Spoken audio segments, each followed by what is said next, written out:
Sunday morning mga kapiks. Ayan, for today's video, nagtutupi po ako ng mga nilabhan ko po kahapon. Ayan. So, katapos ko lang din po magtimpla ng kape. Ang oras ay, yan, 9:43 na po. Kasi anong oras na rin po kaming nagising. Dahil kagabi po, dun po kami kina mama. Kasi nagpa-massage pa ko kay papa yung tiyan ko po. Masakit. Lalo na po pag naiipit. So sabi ni Papa, puno daw ng hangin yung tiyan ko, tapos yung pawis ko po malamig na malamig. Siguro nung time po yun na nung na-admit po si Kuya, lalo na din po minsan late na pong nakakakain or wala pong ganang kumain doon sa hospital. So sabi ni Papa, pag hindi pa daw yun nahilot, magiging ulcer yung mga kapiks. So ayan, kagising lang po ng ating Ate Ezra. So ayan, medyo malakas po yung boses ko dahil may nagpapa-music po dito sa aming kapitbahay nga kapiks. So ayan, makulimlim mga kapiks at umaambon po ngayon dito sa amin. So kahapon po, nung doon pa ako sa Tacloban dahil pumunta pa ako ng downtown, binilihan ko po si Ate Ezra sana ng ano pa yun ate, yung calculator po, scientific calculator. So sabi ko sa kanya, try ko pumunta ng downtown. So yun nga, hapon doon ako. So nagtanong pa lang po ako sa presyo ng calculator. Ang mahal mga kapiks. Sabi ko, Ate Ezra, umabot ko ng 1,200. Kasi sabi po ni Ate Ezra, gamitin daw nila bukas, Monday. Sabi ko, ate, ang mahal ng ano mo, scientific calculator.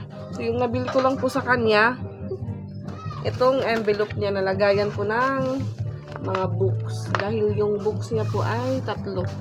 Tatlo ba or dalawa? So, yung sabi ko sa kanya, sabihin ko muna si papa mo. Kasi yun nga, akala ko 100 lang. Kung sabihin niya na 1,1 tapos 1,2, sabi ko, ano yung tiyo? Akala ko 100 to ganun or 101. Ay, yun pala 1,100, 1,200 yung presyo. Kasi yun nga, sabi daw ng nila guro, magdala daw sila ng scientific calculator. So sabi ko, pag mano natin bibilhan kita ng sabihan ko muna yung papa mo. So yun, hapon na din po ako malis kasi sobrang init din po kahapon ng mga alauna. Mainit na, makulimlim mga kapiks, mano po sa balat yung init. So ngayon, kasi dito po pag minamassage ka or hinihilot, bawal ka pong maligo. So ngayon, parang na po yung balat ko sa sa haplas. Kasi yung ginamit po ni Papa na haplas, kating ko, tsaka petrolyo. Alam niyo po na yung petrolyo ginagamit po siyang haplas. Yun po yung haplas ni Papa. Na ginagamit nung maliliit pa po kami pag nagpapahaplas po siya galing sa biyahe ng jeep. Yun palagi po yung tuwing gabi bago siya matulog, nagpapahaplas muna siya sa buong katawan niya, sa kamay, sa likod, sa paa. Yung gamit po namin petrolyo. Minsan pa po yung petrolyo inaano pa po sa apoy, sa usok. Pero okay naman din po. Pero may mga bago-bagong haplas na po ngayon na pwedeng gawin lang mga kapiks. So ayan, Sunday, wala po tayong labahan. So day off din po. Pero kagabi dun pa ako kinamama ko po yung inom ng gamot kay Kuya.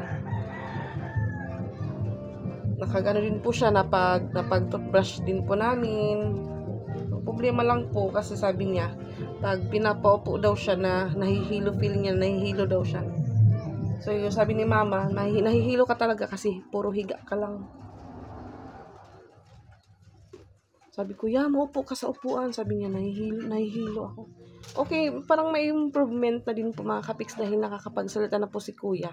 Yun nga, medyo bulol. Pero kagabi, yun sabi niya na nahihilo daw siya. Parang na po niya yung salita niya, parang nabubuo na. Pero may time din pong nabubulol din minsan. Din po siya, magaling din po siyang kumain. Yun lang din po yung problema kasi nakahiga lang siya. Kaya si Ate Isa, ate, tigda pagsulod ako sa usahagad na. Alis daw siya mamaya dahil may practice daw sila ng mga kaklase niya. Doon daw Hain, hain yung practice ati. Bilarita. Din dapit. May tayaan nga ni Tabok. Bili may St. Mary. Malapit na daw sa high school yung ano nila. Venue ng kanilang practice. Sino man mong igkakaupod nga dito? Kagrupo may ace, diri. Kano diri mo kagrupo ace? Number. Ano man also to yung practice? Ito. Ha? 12?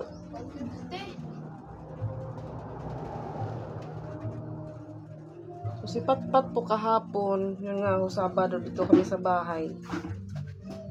Bigla po siyang bigla po siyang nasuka, tapos sabi niya, ano daw yung, nahihilo daw din siya. Siguro sa panahon po ngayon mga kapiks, kasi yun nga, minsan maulan. Minsan naman po mainit, masakit sa balat ng init. Ngayon, umaambon. Isa may ka mang kalo!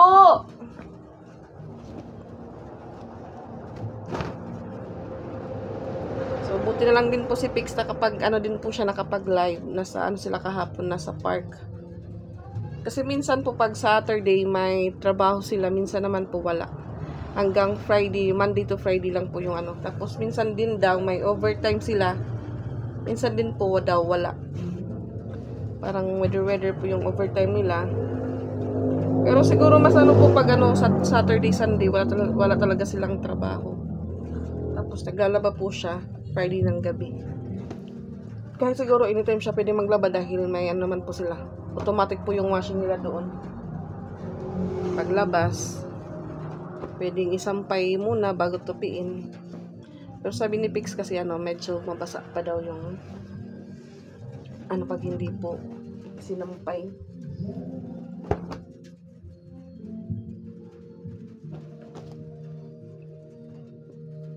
Sana hindi pa natin makuha yung music sa likod. Ayan, natupi ko po yung tatahiin kong leggings ko. Favorite ko po mga kapiks yung leggings kasi mas komportable po ako umupo pag may leggings. Kapag leggings po yung suot ko, yan bigyan lang po to sa akin. May na po siya.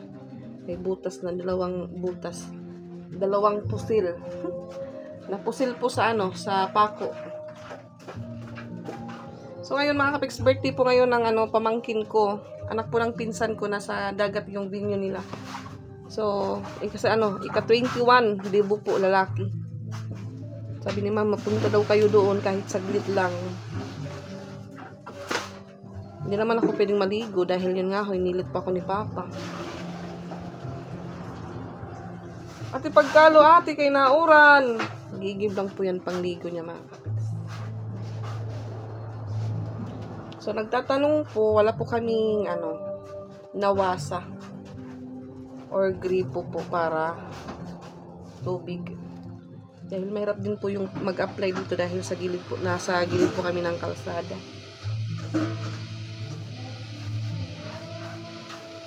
Kaya ayan. Lapit ka pa kung matapos.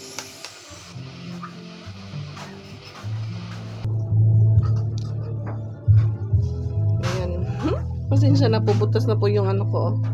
Tahiin ko din po ito.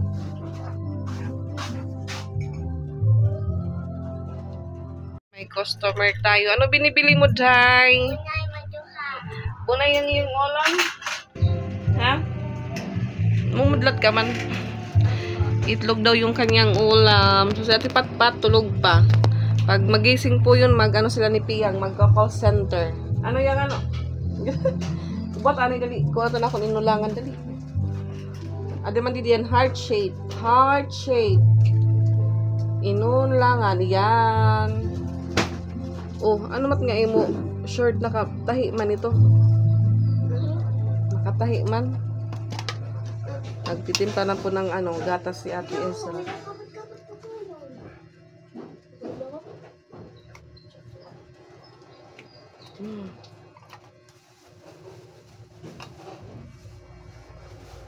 Ante Suraray, tagilaw Tita Ray. Ano? Ano ang iyong ulam for today? Ray. Halong nga dakuan. Din, sardinas? Wow. Wow, pati papalimonchito. Wow. So, bukas Monday na naman. Pasukan ulit ang mga kiddos. Duty ulit ako kay kuya bukas.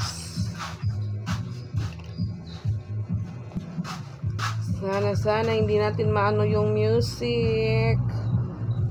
Ate pagkalugad kay natariti. Nabati ako atop atis ra.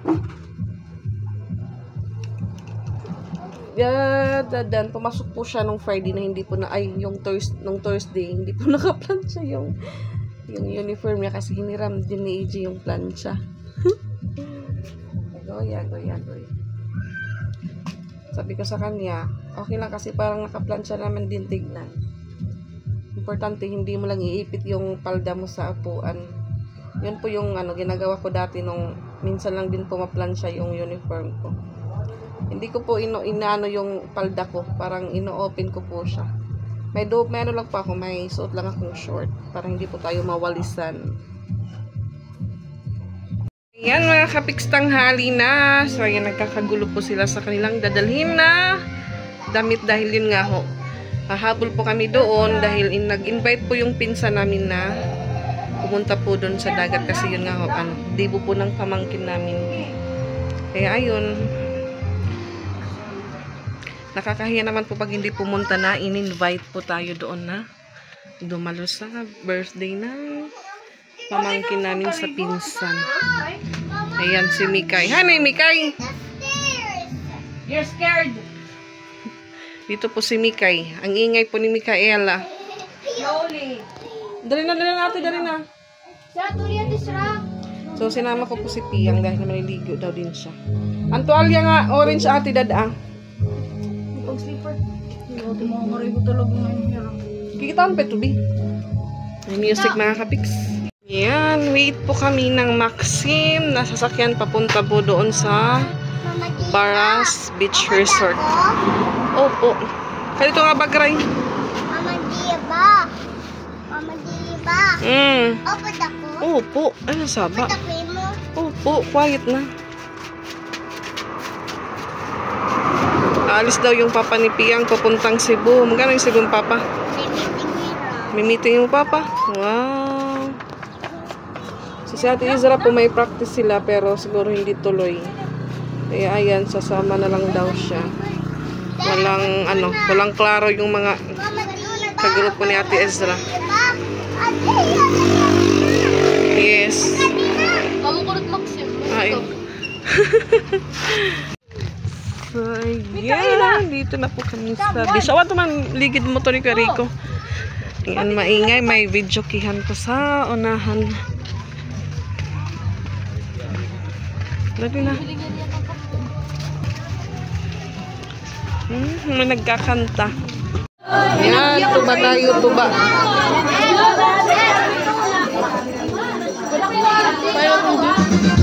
21 birthday.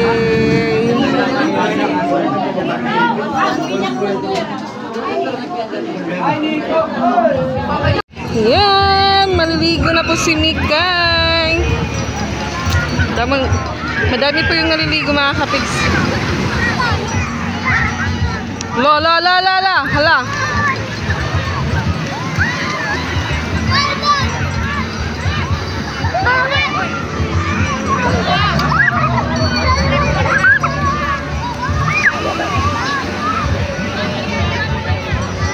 Mikay.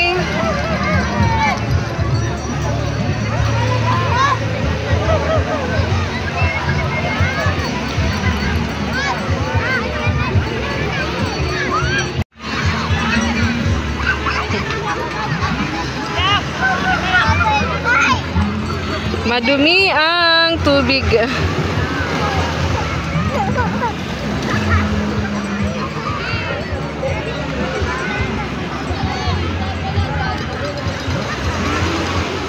Si Patpat, tinubad na yung damit niya.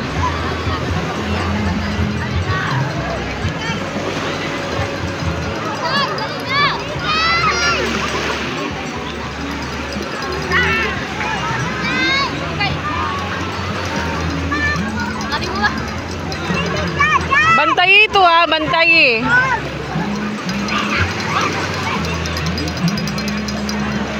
Deng! Hey Kirby!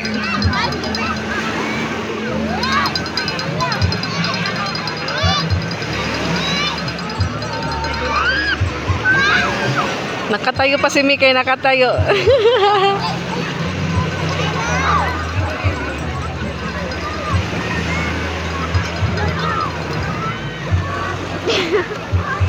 Serang!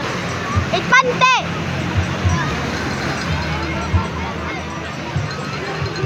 Doon si Kirby, tinuturuan ng ate niya. Tinuturuan, paano lumangoy. Ito na pat, Karigo na pat.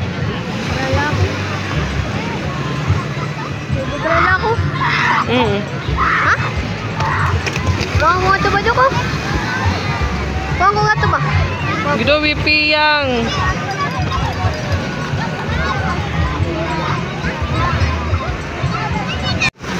Naligo ulit si Patpat.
Nagbaha man nga di.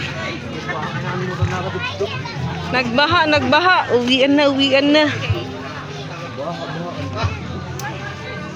Bye, Kai. Here! Uwi na din sila. Diri. Haman tuwalya ba yun mahulos pat ang tuwalya pat.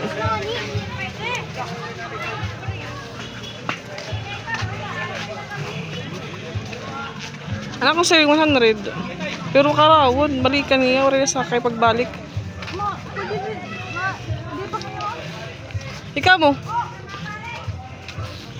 Yan, hiniram niya po yung damit ni Isra tsaka short. Kasya lang po sa kanya. Ah, naipit pala yung boy eye niya. Ayun, lagi kayo. Mga halarom. Hala? Hain ka halarom. Yan po yung sasakyan naming tricycle pa uwi mga kapiks.